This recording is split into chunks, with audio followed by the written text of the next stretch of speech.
Let's challenge your FTW message for today. And I got something for you young fathers to be aware of as your young children are growing up and quite often, not always the case, but the wife is at home taking care of the kids. And something that you want to be aware of as a father is being careful that your wife is not always putting your children ahead of you. I mean, there's cases when the child needs to be attended to and it's an urgent thing.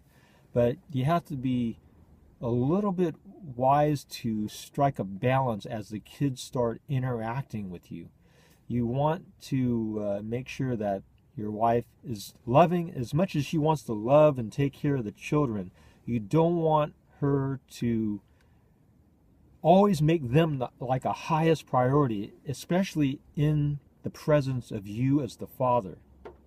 Now, this may seem weird or selfish at the beginning, but it really isn't, because we're taking a long-term look at things here. We're not just looking at a 2-year-old or a 3-year-old or 4-year-old. We're talking about 5, 6, 7, 8 type teenager.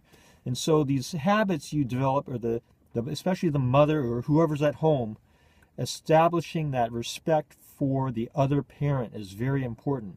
Because let me tell you, especially, for example, if your wife is at home dealing with this, I guarantee you she's only got a limited amount of energy, no matter how she feels when the baby's young. And even as little sleep as she's getting and all this stuff, she could have this enormous amount of energy that eventually is going to wane, okay?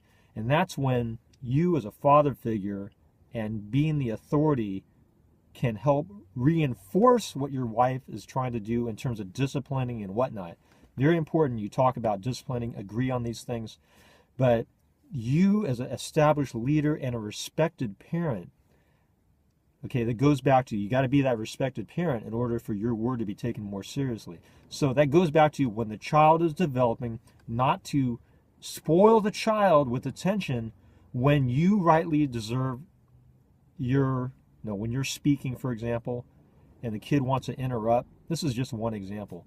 Then you have to be careful not to let the kid interrupt at will, right? That's not going to be good for you as parents, not just you as a father, but you as parents, when eventually your wife or your spouse is going to run into that conflict with the children and needs that support from you as a father. So you got some value from this. This is Challenge with your FTW moment, and I'll see ya on the next video.